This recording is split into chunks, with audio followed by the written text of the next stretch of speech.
if. Yes, please.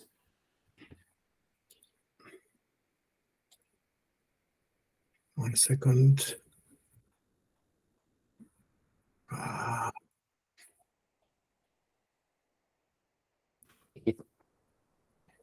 Hey, sorry, I completely lost track of time.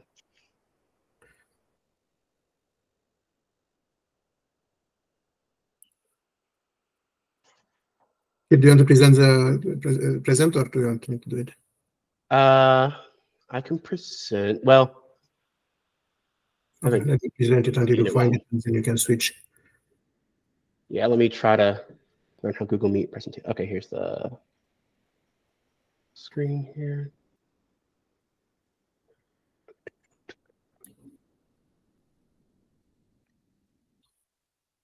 Oh goodness. Yeah, you go and do it because I can't find it. All right. Cool. So, and sorry for my tardiness. So this is a proposal for what we're currently calling Istio safe mode. Basically, the idea is that the various feature and supportability statuses that Istio has haven't been super representative of how safe, big air quotes there, safe a feature is.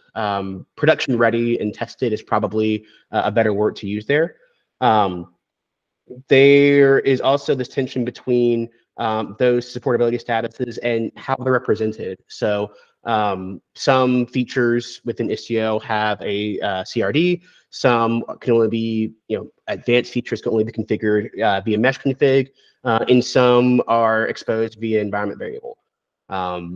And there are different ways that organizations and users can try to enforce some of these things. You can use like something like Gatekeeper, Kyverno, a custom validating webhook for your organization. So the motivation behind this is that it's desirable to create a sort of safe mode for Istio so that users can have confidence that the only production-ready code paths are going to be executed. This will be, again, assuming there's buy-in, a kind of a multi-release effort. We're not going to be able to immediately jump to enforcement. That's kind of the North Star here, but there's an iterative way that we can approach creating a subset of functionality that users can feel truly safe. Costin, anything you want to chime in there? Yeah, I also want to say that this will be a multi-release process, but we hope that it will be going in lockstep or be aligned with the ambient process, which is also attempting to sanitize some of the APIs and is removing some of the features that are not particularly safe or cannot be supported. And we, like ambient, safe mode may be backward incompatible with traditional Istio because some of the settings that are safe are not compatible with regular Istio, where backward compatibility and stability of the feature has been the top priority. The perfect example is settings verification of certificates for egress, which is still off by default in Istio because it may break some applications, but the safe setting will obviously be to verify all certificates. So, and while it will not be completely 100% compatible with ambient, if sidecars are used, because sidecar configuration, again, is not perfect, we will try to default to whatever is closer and more consistent with Kubernetes. John probably can, hear the doc with different incompatibilities between ambient and regular Istio, between Istio and Kubernetes. So we are trying to shift into the direction where we are all compatible with Kubernetes and ambient, really. Yeah, I completely agree there. Also, another thing is that I like to think about this kind of as a golden path. So this is something that users can start with Istio on day one and feel comfortable moving forward with all those APIs. Speaking of generally talking about goals here, initially I thought we want to configure being Helm chart and CTL. But after some discussion with Benjamin and Costin, I think that Helm chart is the way forward for something like this. It's the most, I guess, compatible with the best practices in the industry around GitOps and things of that nature, infrastructure as code, et cetera. And you know, I don't know that we'd want to have a Istio CTL install a profile for safe mode. Not to say that saying that we can't, but I wouldn't put it as an exclusive goal. Yeah, a specific goal. Go ahead, John. I think one thing we need to figure out is like, what does it mean to be safe mode? I think there's a lot of different interpretations. You know, it could mean all the things that are old, right? Virtual service is very old. It's very stable. It's very battle tested. It could mean all the things that are new, right? Gamma is in many ways fixing the mistakes that we made with virtual service, and Ambient is fixing the mistakes with sidecars, right? So in some ways those are safe, but they're also experimental. It could also be, like Costa mentioned, improving things that we wanted to change but couldn't because of backwards compatibility. And this is more like accept breaking change for safety trade-off. I think there's like kind of a tension between those, and I don't see clearly defined what it means to be safe mode here. So it's hard to discuss the implementation without knowing what that means and how we evolve it as well. Like, especially if it's the backwards incompatibility one, like, is this a one-time thing? Or is it expected continually that safe mode will always favor safety over backwards compatibility? You know, those types of things I think would be helpful to clarify. Yeah, Costin, go ahead. You're first in the queue.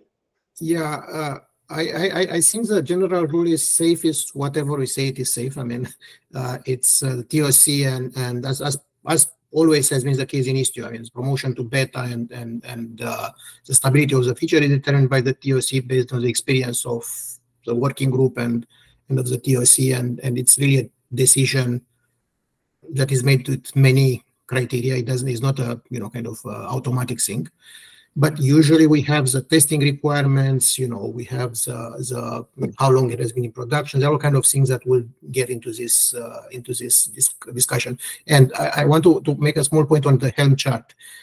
This is also one of the cases where Helm is probably less used or less documented than Istio Cattle. But we are trying to make a call for each technology or for each point to pick what we believe is the best option.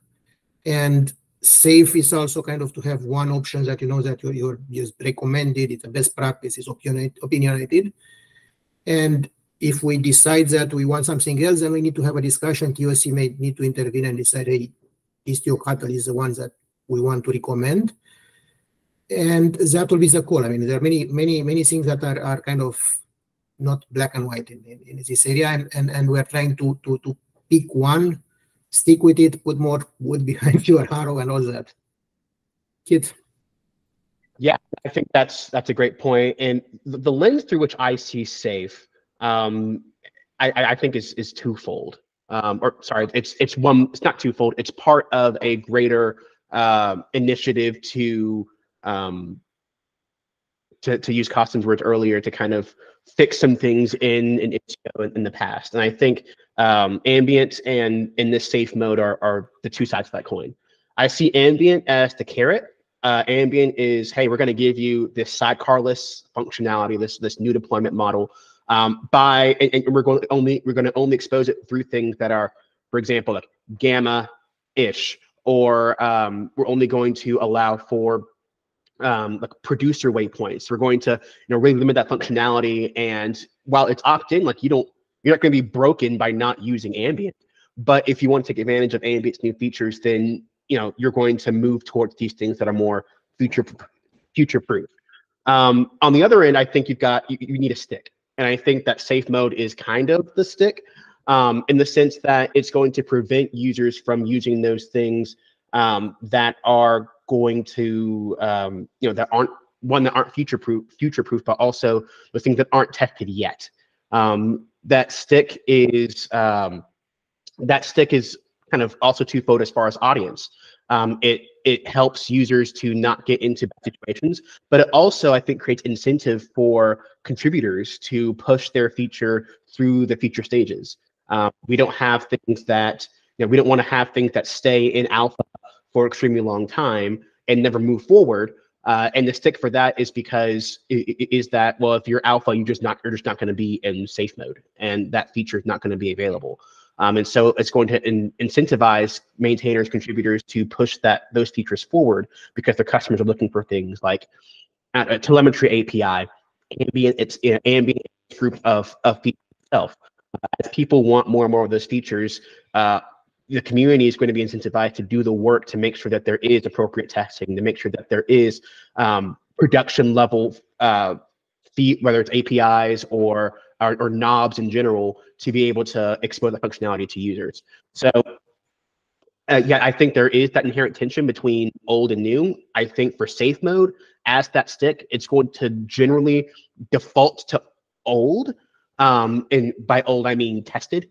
But with a few exceptions as the initially, and long term, the idea is that when we fix those tests, will make it more production ready long term. Does that make sense, John? And I've got a note to type that out as well. Yeah, it mostly does. I think it's useful. Like, I think what we really would like to see is, like, what are the principles? There's all these tensions of different things, and we need to pick what safe mode is. Like, if we ship this and a month from now we have like, there's a super secure mode that you can enable, but it is not compatible. Like, would we adopt that, for example? It would be great if we had like a principle that says safe mode favors backwards compatibility over all else, or it favors safety over all else, or it favors us picking something that feels right at the time, whatever it is, right? So we kind of have like some guidelines. And then from that, I think a lot of the implementation choices are probably fairly straightforward, right? Like, if we decide that safe mode is picking the one way to do things that we think is best, like, fine, we pick Istio Cuddle or Helm, whatever one we like better. We pick ambient or sidecars. If we decide that it's just GA things, then, you know, the list of GA things, right? It becomes very simple, I think. One thing I want to clarify is that safe mode is also very friendly to the separation between user installing and configuring and setting environment variables and having expertise in Istio, and having a supported and kind of cross vendor and either managed or supported Istio. So I think different organizations that have managed Istio or support Istio probably will play some role into defining what is safe, because we all want our customers to not have outages. So obviously there will be a trade-off between security and safety and all the backward compatibility and all that. But I think it's more about customers having trust that safe mode will be the best that can be, and they will not take unnecessary risks. But if it's a security, the CVE, we do what we have to do. I mean, that trumps everything.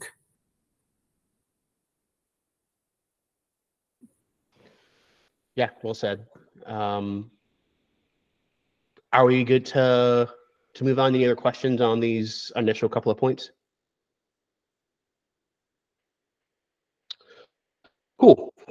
So one of the reasons why I put this on the agenda and wanted to discuss this is because there's a good bit of prior art here, and the opportunity to make make a couple of policy changes if we so desire as a community. And ultimately it's up to the team steering committee, but want to at least bring these things up. So Istio currently has 4 different levels of feature maturity: experimental, alpha, beta, and stable in Istio. This is sort of similar to Kubernetes, where they don't have like experimental, but they've got alpha, beta, and GA.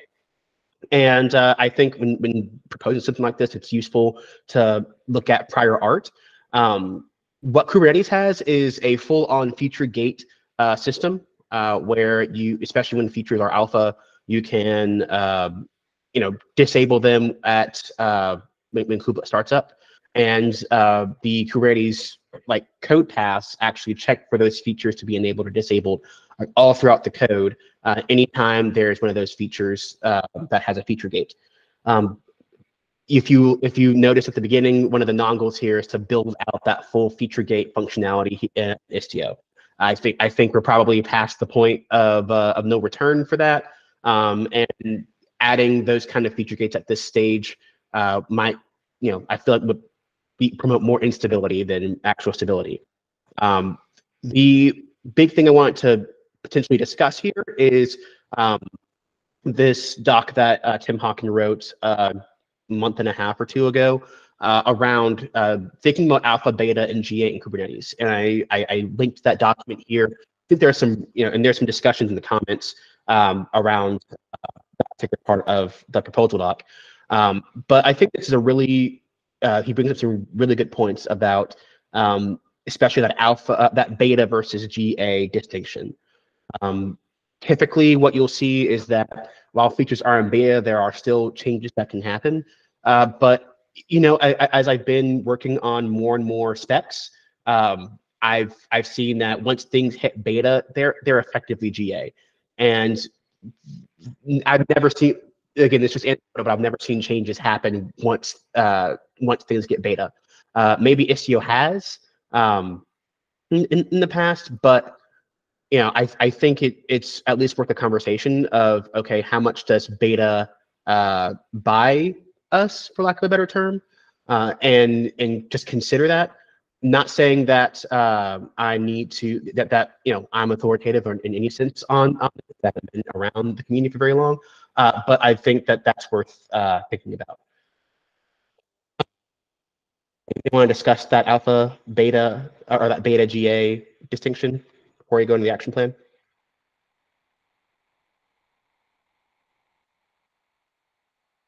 All right, cool. So as far as how I want to go about doing this, the first stage, the first step kind of encompassed looking at the list of features on the Istio website. Had a couple of discussions and a couple of these working group meetings about those features. And there's already some work underway to be, well, not make them complete, to at least make them more representative of how of the actual APIs that govern that feature. There's a change merged yesterday to have an API section of the features JSON schema and the Istio enhancements repo. It's not turned on, it's not mandatory, and that's just basically for backwards compatibility. But I would, strongly encourage anybody who's doing feature documentation for new features, and when I get that ever elusive resource called time, when I get some time, I'll go through and try to do some backfilling of existing features and document the API that expose them. Because at the end of the day, whether it's a protocol or an annotation or a Kubernetes resource, the only way that users interact with Istio is through some sort of API. And it's important that we document what those APIs are, so that we can be aware of any incongruencies or incompatibilities between the maturity stage of the feature and the maturity stage of the APIs that govern user interaction with that feature. So that's kind of step one. Go ahead, Costin. Yeah, one point I want to make is we are trying to separate the personas as well. Like in Gamma, we're discussing, the Jane who's administering a web application and generally keeps the install of Istio independent of feature enablement. So if you want a feature, an annotation on a pod in the alpha state with feature gates, I mean, it should never be something where you reinstall Istio, the entire Istio, with an environment variable or with a global setting for all those experimental things we want to support. So most likely the Helm chart for safe mode will not even provide the ability to override pilot set environment variables or to fine-tune this kind of stuff. Everything to be safe should be done, with per namespace options, opt-in, and almost never be a default in the cluster-wide default, basically. Yeah. Yeah, and there's a reason why, at least at this stage, why we're not proposing for safe mode to replace the regular Istio Helm chart, right? It's not about, it's not about long-term support or necessarily changing the support model of anything, but rather to change incentives within the community to promote production readiness and promote things that are actually stable. So even if I expect when we go through and we fill in those principles, I would expect those to be pretty hard and fast. And the if people are like, oh, I really want this in safe mode, then the answer is, it's not like we're removing this from Istio. We're just saying we're not going to put it in the safe chart. And if you really need this in safe chart, like talk to either be among the community, talk to community members who might be providing Istio services, and do the work to get those things moving forward. Cool. So kind of the next step here is, well, as far as the original action plan, is that we want to create a doc that correlates the feature list with the relevant configuration options and where they live. This is kind of what I mentioned with that, the APIs section of the feature list and that features JSON, that JSON schema that was changed. But the other big point that I want to bring out from here is that we should clarify if there are inherent support levels for different enablement mechanisms. One of the prime examples of this is that ENV vars are inherently experimental, and there's no API for them. They're not going. It requires a whole change of the deployment to be able to change the settings. ENV vars shouldn't be good enough, and that's worth documenting in and of itself. Are there others? I know that currently annotations have different stability and maturity levels, but if there's any of those perma experimental mechanisms like mesh config, for example, we need to document those and be honest with users and say, hey, if it lives in mesh config, there may be, or lives in an environment variable, there may be inherently less testing, inherently less support for this. And I think that's an action item we can take pretty relatively soon. It's a documentation exercise. The other part of this exercise of going through this document is it helps us to identify features that need promotion to a different mechanism. Move a ENV var, move a setting from ENV var to mesh config, or a full resource, or things like that, or from an annotation to something else. That's also a desired outcome of this process. And so this is something we're going to probably do a bit async.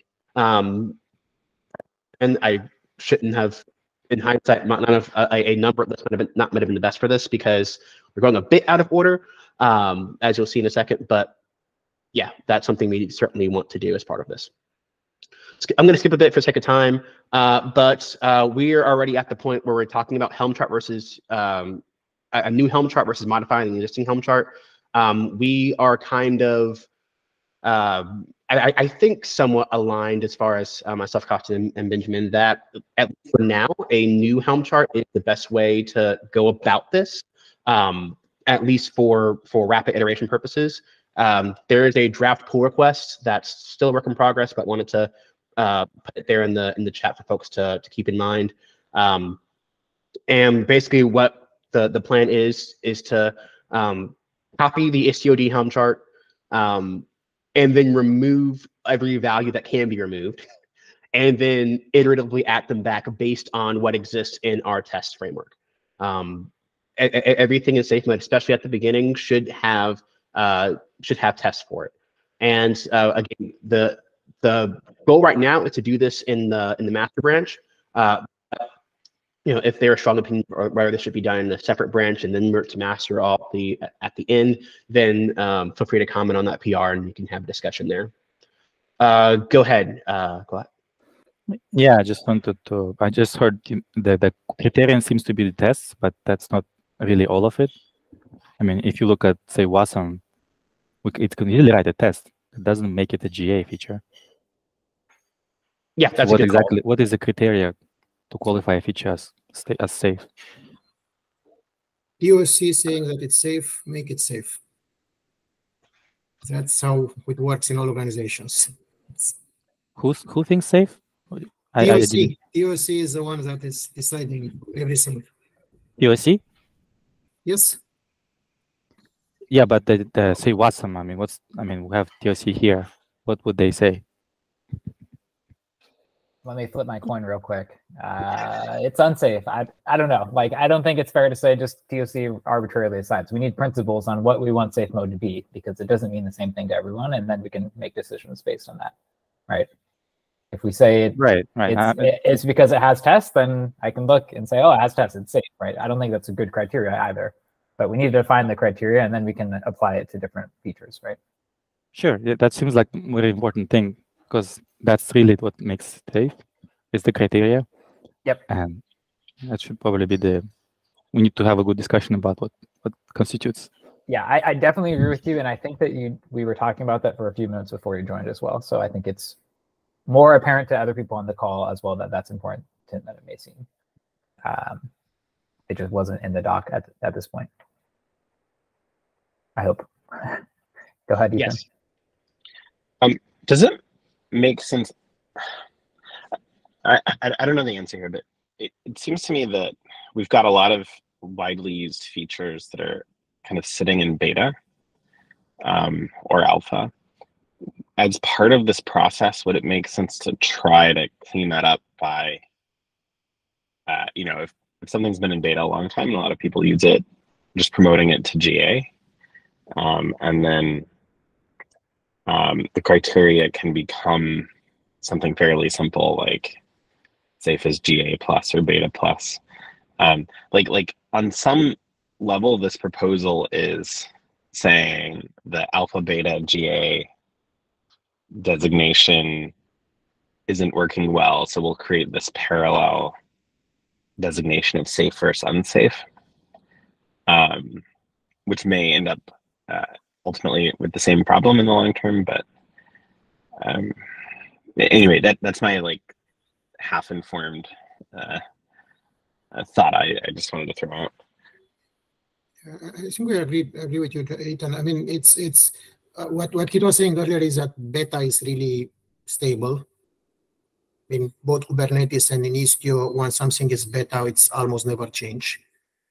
And we want to make a binary choice, which is easier. I mean, it's either stable and then you're safe, you have it, you can use it, or it's not safe and then you cannot use it in safe, like Kubernetes is doing effectively.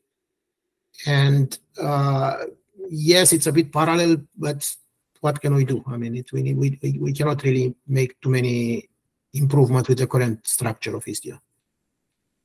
We need some way to cut the unstable from production, basically. Yeah, and I feel like a important like caveat here is I'm not convinced that safe is a great name. We've done a good bit of bike shedding over names. I don't necessarily want to do that bike shedding here. But if anybody has ideas, then you can talk about this in Slack, or you can talk about it in the issue. But the big issue I see with like the word safe is that we don't necessarily want to imply that anything in here is not unsafe. You're not like playing with fire by using anything not in safe mode. So there is name is very much subject to change here. But yeah, I completely agree with Ethan here. That's going to be one of the positive side effects of this process, is that we should be moving things through. And again, I don't have a lot of context on some of the blockers in that process or why things might not have moved through. I think of things like the telemetry API as an example of something that's like wanting to move forward and do some changing. Yeah, it would be great to have that be something like as part of each release. Let's see what's going to be added to safe mode versus not. And those principles that John was asking for are going to be a big part of answering that question.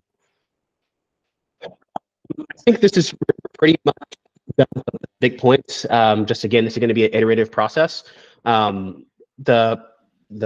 I said, the work in progress PR you can see is already out there, and then from there, I'm personally just going to start with tests, because that's a good I think indicator. It's not the only indicator, but if something doesn't have tests, then I think the barrier for entry should be higher. And then if there's something that has tests that should be removed, then as well there should be justification for that, such as lack of adoption or we know this has performance problems, or we know XYZ, and have that, each one of those overrides or exceptions clearly documented in a process. But I like the idea of starting from tests. Where are you putting this info, in a Google Doc or in a PR to a Helm chart? Which info? Of which features are in safe mode and which are not. So after the initial like copy paste PR merges in, I would love to get this in a Google Doc. But I also see ways in which the add, remove, start with tests, put that in the PR, then add things that weren't in tests with explicit comments saying why, and then removing things that were in tests, another PR. Like I see benefits to both, but I could go either way. Okay, yeah, I'm just not sure it makes sense to have any PR when we don't know the set of features or the principles for what decide that set. Like the principles could decide that we don't use Helm, for example, right? And then any PR Helm related was a waste. Well, Istio Cutter is also using Helm, so it's not waste anyway. I mean, we could decide we want to use only customize or something. I don't know. I'm not saying we would do that, but like I think this is largely this project is design work of selecting how features should be selected and then selecting the features. I think we should focus on that before we do any implementation, because we also don't want to be like rapidly changing what safe mode is too.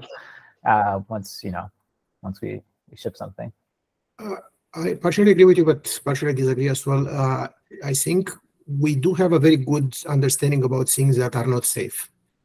We may not have a very clear understanding of what is safe, but what is unsafe, we all know it. I mean, envoy filter, I don't think anyone claim it is safe. And all the environment variables in the chart and all the settings, we know there is no test of what happens if you change a global setting and do upgrade Istio.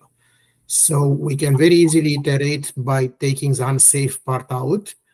And in time, we can qualify, do an in-depth analysis of the test coverage and usage and all other stuff, and kind of do the fine-grained, things that are still in beta API, but maybe they don't work well or are not tested, and then either add test or remove them. But I don't think we should stop and wait for perfection when we can cut a lot of unsafe things.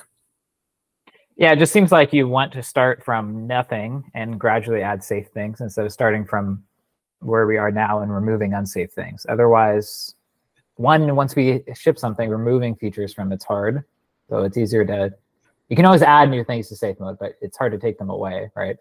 And two, we make sure that we don't accidentally, I mean, let's be honest here, no one here knows every aspect of Istio.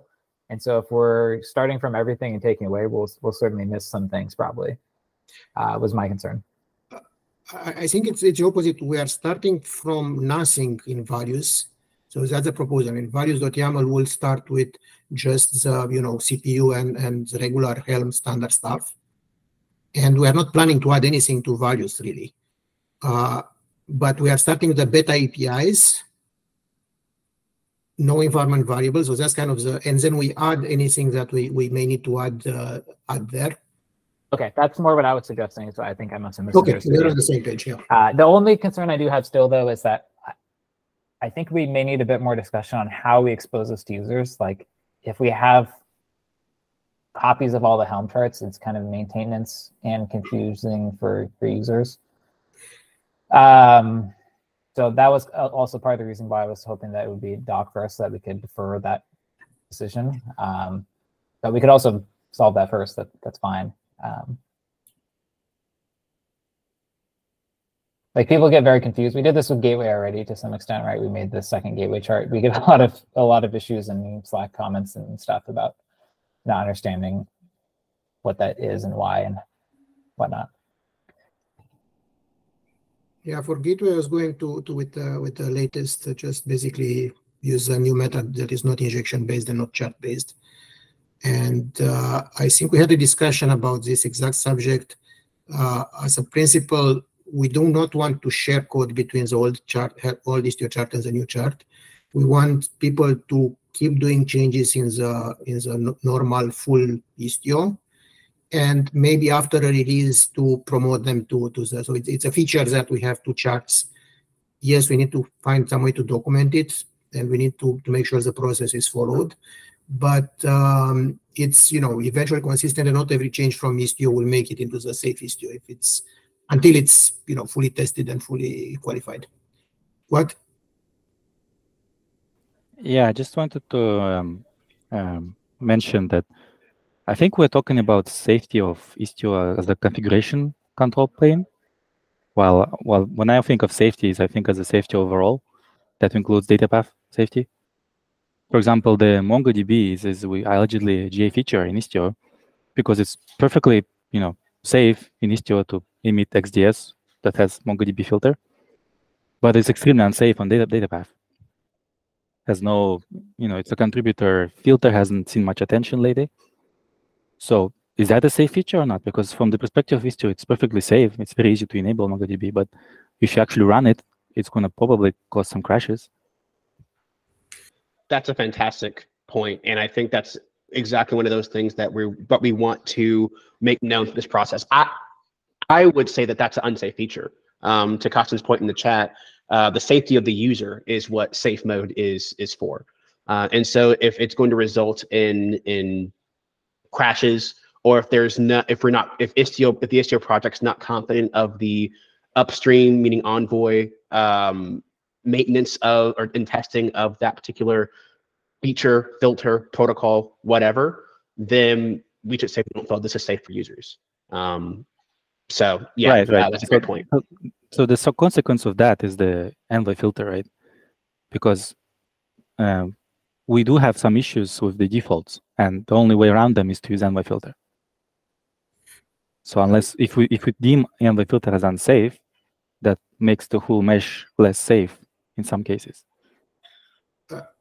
But we will make some changes to Istio, so to have better defaults, to have safer defaults, and we may add or extend existing APIs as necessary. It's not kind of a complete black and white situation. But yeah, I understand. Except in the past, we had a lot of difficulty extending networking APIs, right, to provide protocol defaults and protocol options. And the only way right now is Envoy filter. So we don't need to provide an API necessarily, right? We could just change the default. Defaults are not universal. I mean, what works for one case might not work for another case. And Envoy filter backdoor to change it depending on the traffic. I see. There is also the effort in Gamma and Gateway API to define both vendor CRDs and some common CRDs. And I think for some of those settings like TLS version and other things, for example, there is an active discussion in Gateway about adding a CRD or something to control it. So we may define additional CRDs or adopt upstream CRDs for cases where we need to. And obviously users will complain and will prioritize whatever is missing to move from the current environment variables or whatever to some sort of tested APIs that we're willing to support long term. That's fine. I want to make sure we don't remove features that also would probably make things less safe unless you also change defaults and other things in APIs. Are you arguing to keep Envoy filter in safe? I don't want to keep Envoy filter, obviously, but I also see the problem because if you remove it, then you also make the whole thing less safe. Yes, I mean, we'll get feedback and for what, I mean, we'll prioritize, but again, we need to cut, because you can do more harm than good with Envoy filter. So we need to keep the good part only. Right. I was going to say, this conversation revealing to me another section we need to add to the doc, which is like the audience for safe mode. I think that this audience will be using Istio safe mode wouldn't necessarily, and we can disagree, but I don't think it's necessarily the giant enterprise that has an entire team dedicated to running Istio, right? I'm thinking about the people who are just trying to do something like MTLS, who want things to just work well by default, and don't have expertise to go through and do custom Envoy filters, right? Or the consequence of that is that they might not have as advanced use cases as well. And they're absolutely going to be those use cases where as soon as you need something new, then okay, safe mode might not be for you.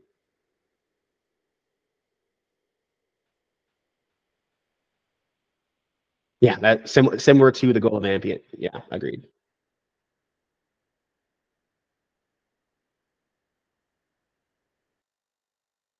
All right. Thanks for all the feedback. I think I'm pretty sure that's it. The docs on the agenda. If anybody wants to, if anybody else wants to add comments or ask questions, I will plan to have a cleaned up version of the doc with the requested additions around principles and audience by next week, I hope. Yeah, not KubeCon it yet. Yeah. So maybe we'll be able to talk about it more then. And as changes are made, I'll share this in Slack somewhere as well. Any last questions? Cool. Thanks, everyone.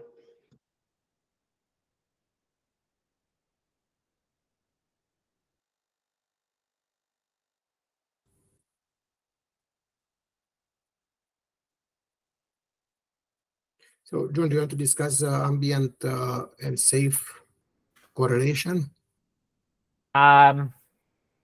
Yes, but I don't have a strong opinion other than that it needs to be defined. Like, is ambient safe mode? Is ambient only available in safe mode? Is ambient use safe mode? Like, what is the relationship between them? I think we need to figure out.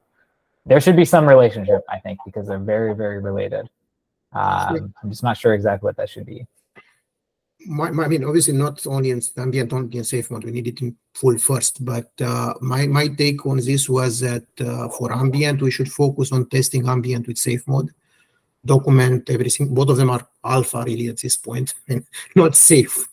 But they both intend to be the safe and the most reliable way. So having the test suite for ambient, including using ambient with sidecars and all the other stuff, in at the same time and tested together will probably ensure the best long-term outcome. Yeah, I think this gets a little bit easier if we go back to something we talked about in the ambient meeting last week. Is in that ambient itself is not a single feature. It's a collection, and so that means that if all ambient is the deployment topology, yes, there'll be a time where it's all experimental or it's all alpha, like we're right now. But thinking about an M+1 stage for ambient, of course, there's going to be ambient in safe mode.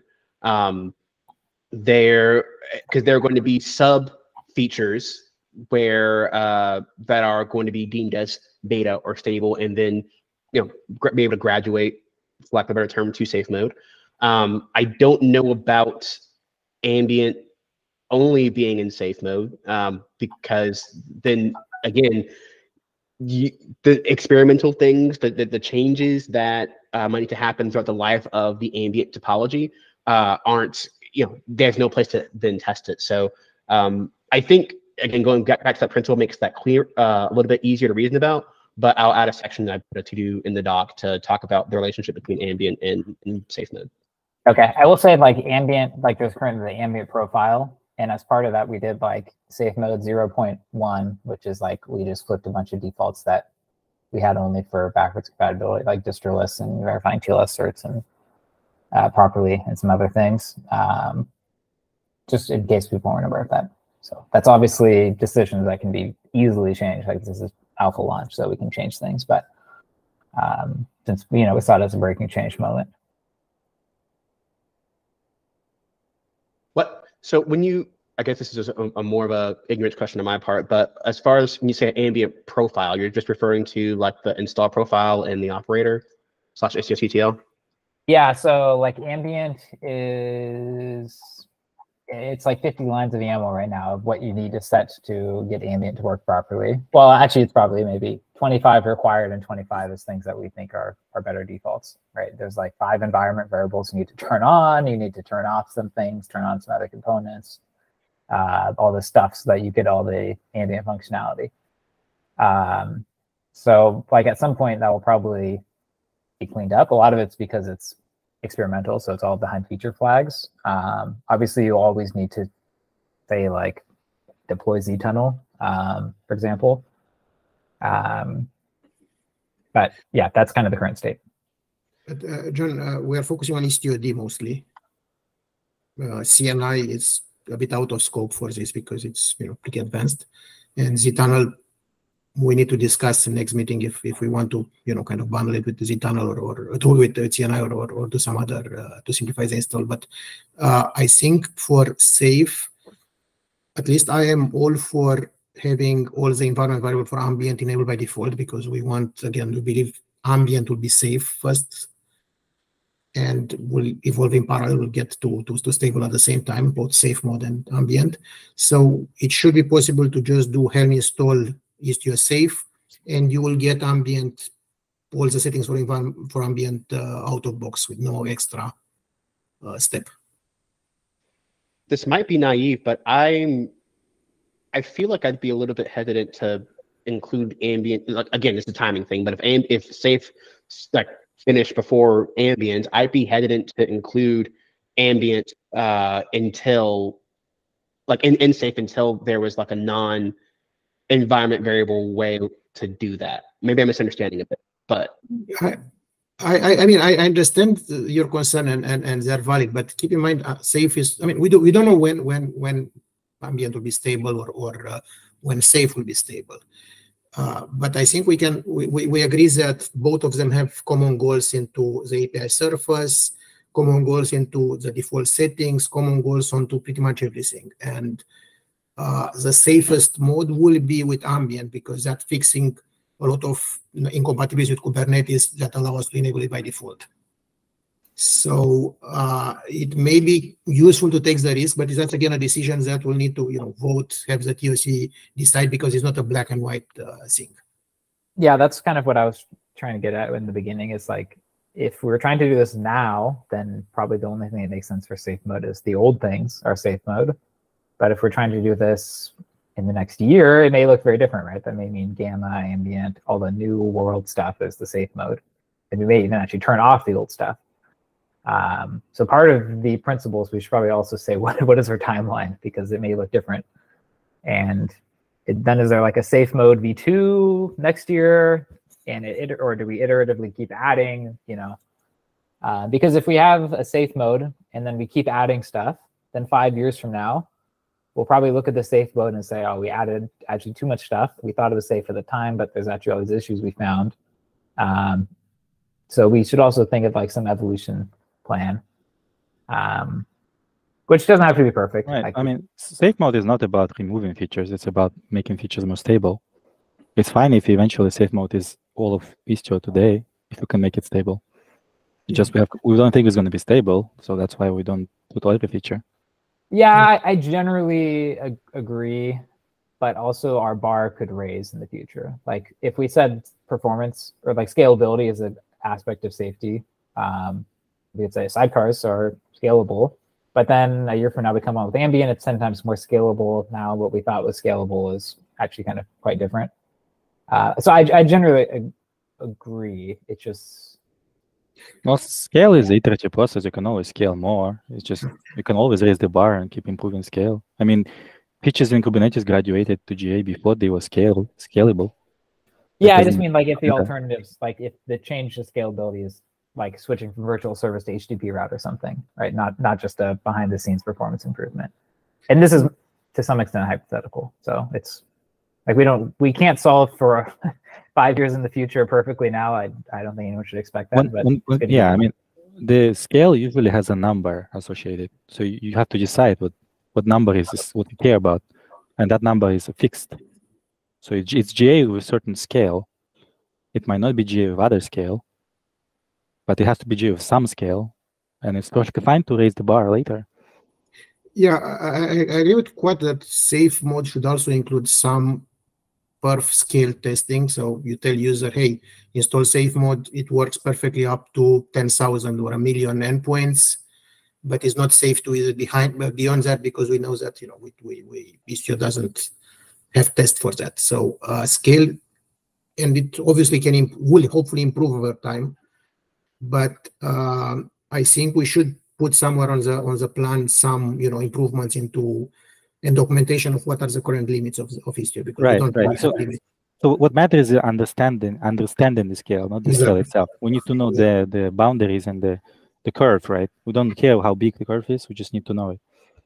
But what this all argues for having as limited scope as possible initially, at least for the next 1 or 2 years, because we want, again, to do more testing, more stability for a smaller set of features instead of trying to move everything from Istio to stable and do a kind of superficial job. Yeah, I originally wanted to just mention that if we do want ambient to be part of stable, the big thing is the data path protocol, because HBone relies on a lot of alpha features and hasn't actually been used much in production. So yeah, I agree. Yeah.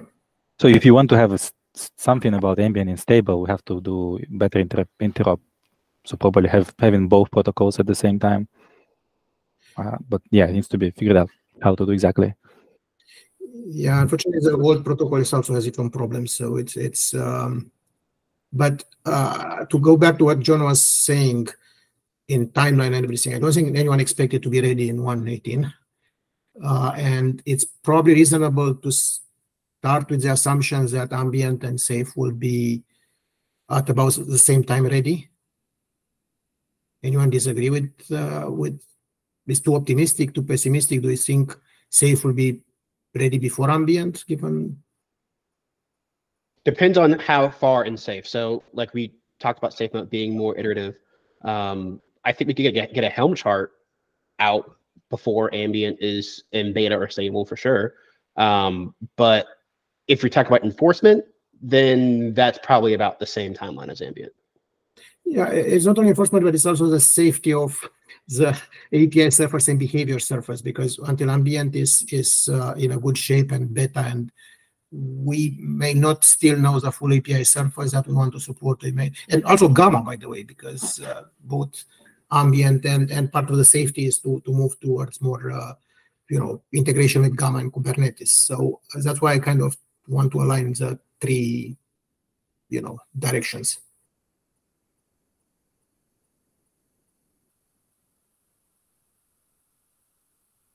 John, how optimistic are you about ambient getting to beta and Gamma getting to beta in 1.19, 1.20?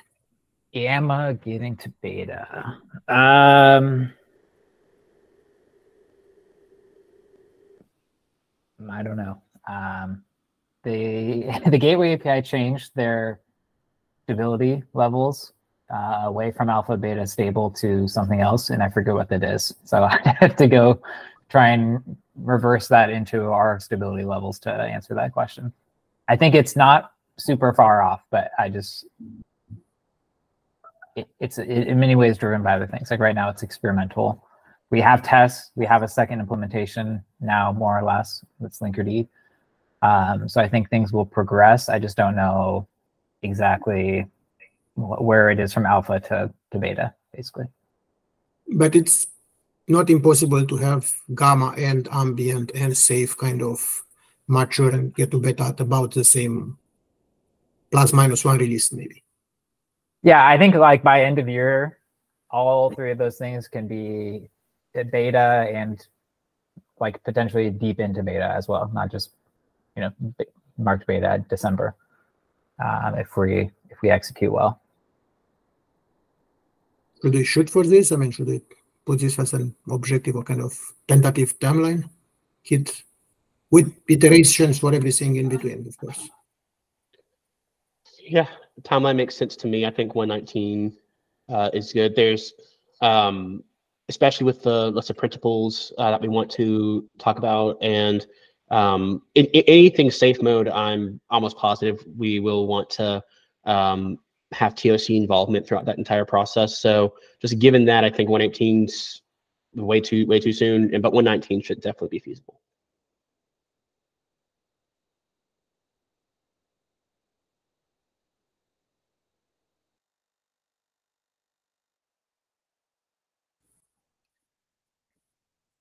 We're also at time.